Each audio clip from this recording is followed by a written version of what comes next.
जोहार साथी। आज हम लोग यूजीसी बिल को लेकर जिस तरह की प्रतिक्रिया पूरे देश में हो रही है और जिस तरह से सड़कों पर विवाद आया है दोनों पक्ष के द्वारा और जिस तरह से शक्ति प्रदर्शन हो रहा है उस पर थोड़ी चर्चा करेंगे। वो जो अहम सवाल है, इसमें जो मूल सवाल है कि क्या वास्तव में किसी अच्छी नीयत से मोदी ने यह मोदी यानी केंद्र सरकार ने ये बिल अभी अभी लाया, उसको पारित किया है। क्या वास्तव में वो चाहते हैं कि भेदभाव का जो दलितों के साथ, पिछड़ों के साथ, वंचित जमात के लोगों के साथ, आदिवासियों के साथ जो उच्च शिक्षा के क्षेत्र में होता है, उच्च शिक्षा के क्षेत्र के केंद्रों में होता है, कॉलेजों में होता है, संस्थाओं में होता है, उसका परिमार्जन हो, ये उस दिशा में कोई ईमानदार कोशिश है? हमको रत्ती भर यकीन नहीं है। इस सरकार से जो कारपोरेट परस्त सरकार है, जो अदानी को 1 रुपए में हजारों एकड़ जमीन दे रही है, वो गरीब जनता की पक्षधर होगी और उसके पक्ष में कोई भी काम करेगी। इसमें इसमें हमको तो रत्ती भर यकीन नहीं है। सीधा सा है, दोनों चीजें एक साथ नहीं हो सकती है ना। एक तरफ आप कारपोरेट की नीतियों का समर्थन करेंगे, इस देश की संपदा को, इस देश की संपत्ति को, जो भी है उसको उस दिशा में काम करेंगे कि वो संकेंद्रित हो, कुछ लोगों के मुट्ठियों में हो, उनके उनके कब्जे में चला जाए। और आप दूसरी तरफ दावा करेंगे कि आप जनता के फायदे के लिए, हित के लिए काम कर सकते हैं, करने वाले हैं। ऐसी सरकार के चला रहे हैं आप। हमको यकीन नहीं है इस बात पर, जरा भी नहीं है। इस लिहाज से ये हम इस पूरे चीजों को, ये यूजीसी बिल को भी देखते हैं। यूजीसी बिल आया है और उसके बाद से जिस तरह से तीखी प्रतिक्रिया हुई है, वहीं से संदेह पैदा होता है। लगता है कि सारा कुछ एक स्क्रिप्ट तैयार करके बनाया गया और उसके तहत चीजें चल रही हैं। यानी कि आरक्षण को लेके भी विरोध हुआ था।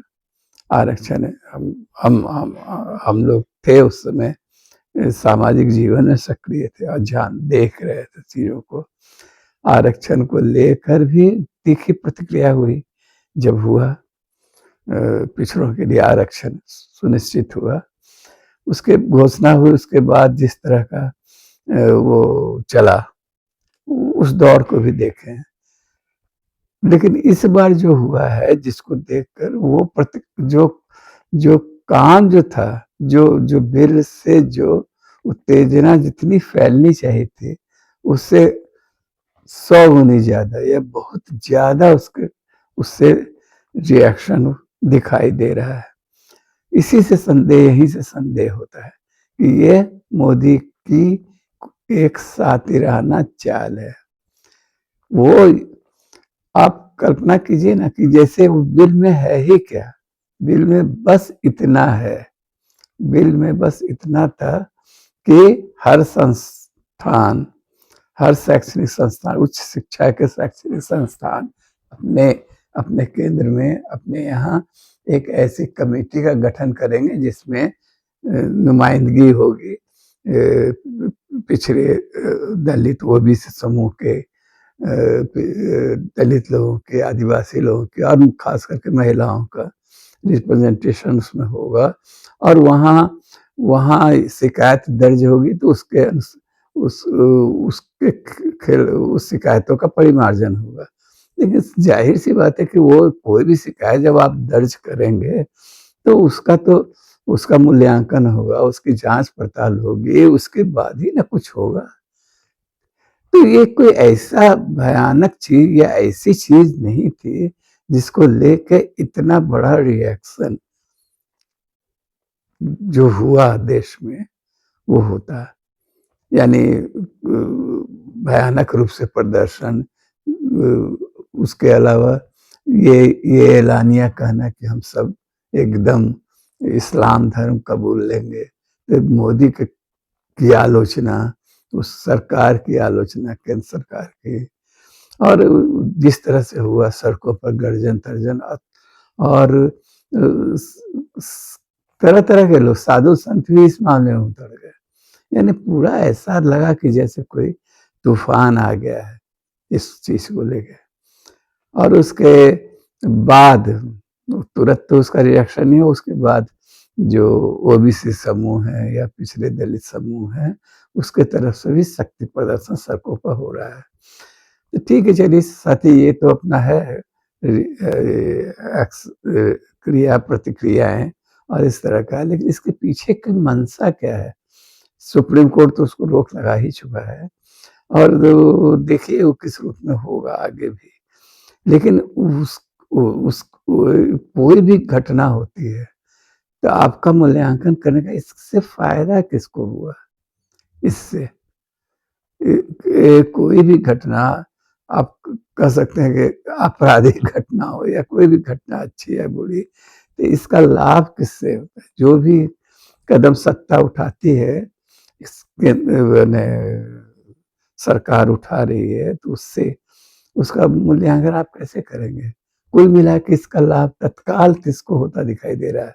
वो कानून बनेगा कि नहीं, वो जो बिल आया है वो इम्प्लीमेंट होगा कि नहीं, ये तो अब दूर का सवाल हो गया है।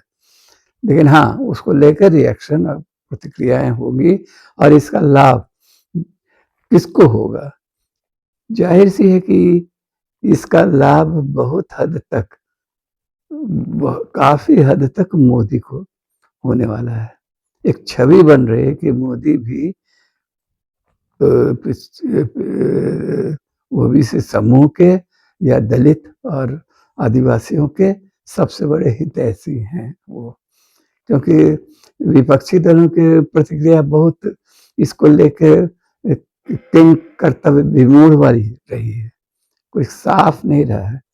उनको तो यही लगा कि जो रिएक्शन देखे, तो ज्यादातर लोगों का, जैसे झारखंड में भी हुआ या मायावती का जो रिएक्शन हुआ, यही हुआ कि नहीं, ये नहीं होना चाहिए, तो बहुत गड़बड़ है, इससे वैमनस्य बढ़ेगा। कोर्ट के फैसले के बाद खास करके वो रिएक्शन आया। कोर्ट ने कहा था कि इस बिल से समाज और बटेगा और उनमें खाई बढ़ेगी और विभाजित होगा समाज।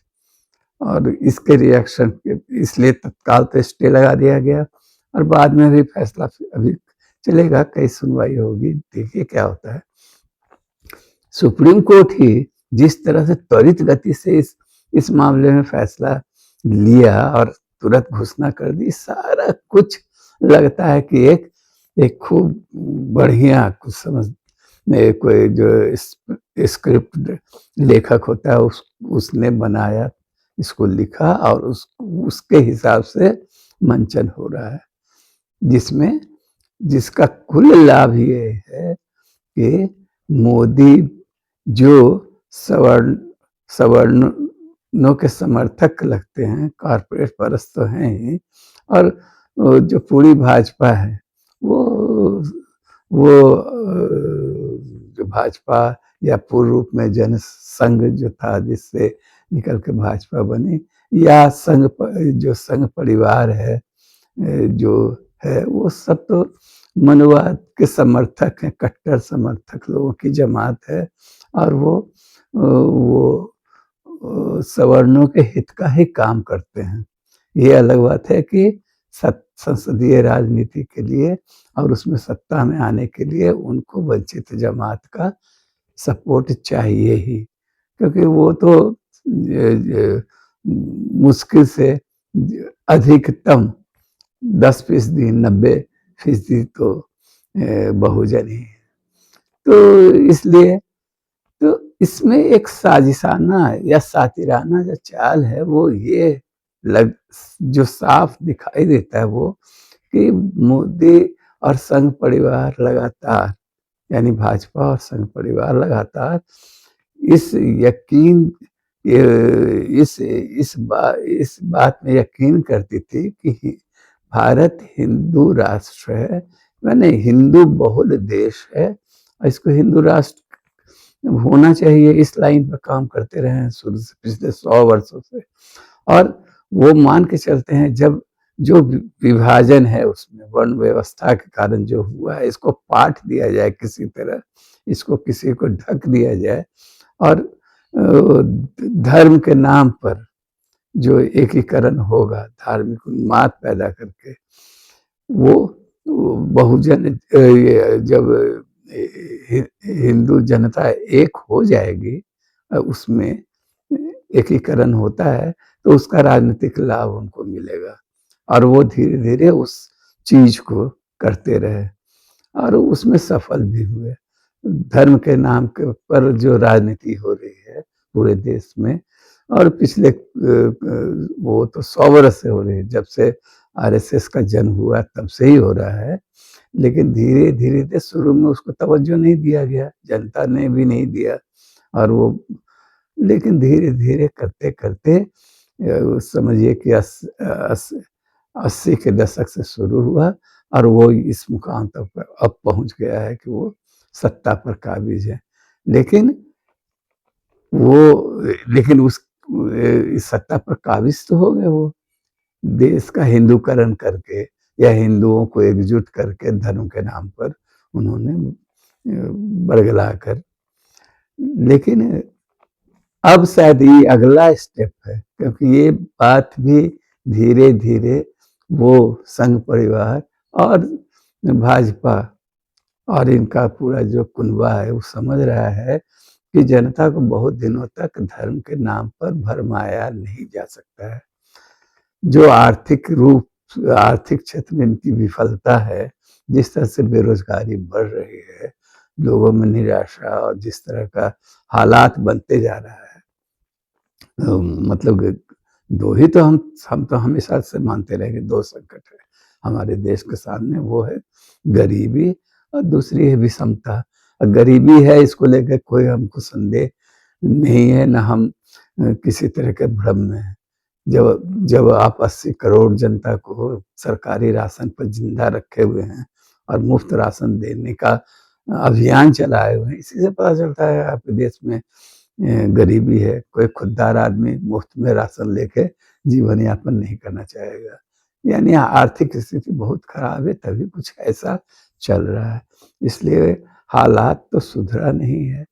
तो उनको धीरे धीरे ये बात समझ में आने लगी है कि जो विफलताएं हैं आर्थिक क्षेत्र में, जो देश के हालात बनते जा रहे हैं, उससे ज्यादा दिन ये धर्म की राजनीति और धर्म को जो एक नशे की तरह पिला रहे हैं, घूट की तरह लोगों को पिला रहे हैं और उसके द्वारा राजनीति कर रहे हैं, वो बहुत कारगर नहीं होगा। तब वैसी स्थिति में जाहिर है कि उनको ये चीज, इस भ्रम को बनाए रखना होगा कि वो बहुसंख्यक जनता के हितैषी हैं।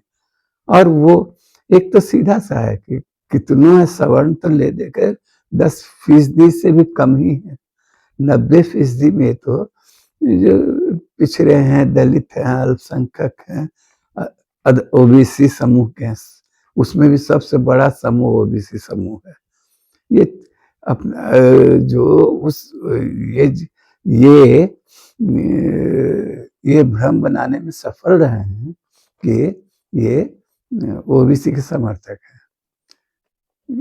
जैसे भी हो, क्योंकि जो सत्ता में हैं उसमें ओबीसी वोटरों का बहुत योगदान है। तो वो तो है, लेकिन ये भ्रम कितना दिन चलेगा, इसलिए कुछ ऐसा जरूर करना चाहिए जिससे उस वो वोट बैंक जो पिछले चुनाव में झारखंड में दिखे हैं तो वो बिखरा है। झारखंड में भाजपा ले दे के 22 सीट पर रह गई। तो वजह यह है कि हेमंत सोरेन के नेतृत्व में जो चुनाव लड़ा गया उसमें आदिवासी, अल्पसंख्यक और जो पिछड़ा और ओबीसी समूह का भी एक बड़ा हिस्सा एकजुट हुआ, तभी जाके इतनी बड़ी सफलता मिली है। तो ये चीज हर जगह धीरे धीरे दरक रहा है। वो जितना आशातीत सफलता उनको वो चाहते थे वैसा नहीं हो रहा है, वैसा बिहार में थोड़ा बहुत हुआ है उसको जो। तो इसीलिए जानबूझकर इस तरह का एक एक सातिराना कदम उठाया गया, जिससे वो जो बहुजन समुदाय है, यानी 90% की जो बड़ी आबादी है, या और उसमें भी खास करके दलित आदिवासी तो है ही, ओबीसी समूह को लगे, यकीन हो कि मोदी उनके सच्चे हितैषी हैं, उनके साथ होने वाले भेदभाव को उच्च शिक्षा के क्षेत्र में समाप्त करना चाहते हैं। और इसके लिए बस एक बिल आ गया। हालांकि देखिए जमीनी हकीकत तो एकदम दूसरा है कि पूरी शिक्षा व्यवस्था जो है हमारी, उसमें ये गुंजाइश ही नहीं है कि कमजोर तबके के लोग एक उच्च शिक्षा के क्षेत्र में पहुंचे ही। अब बताइए ना, माने दोहरी शिक्षा प्रणाली है, अमीरों के अलग है, शानदार सुविधा संपन्न और स्कूल्स हैं बेहद महंगे, हालांकि महंगे हैं, वो बेहद महंगे हैं।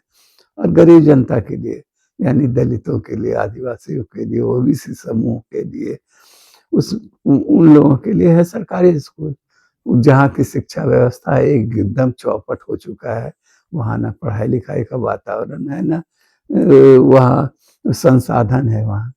यहाँ तो वैसे माहौल में पढ़ लिख के बड़ी मुश्किल से कुछ लोग ही वो उच्च शिक्षा के केंद्रों तक पहुंच पाते हैं, दलित और वंचित समुदाय के लोग, और उसको वहां भी उनके साथ भेदभाव होता है।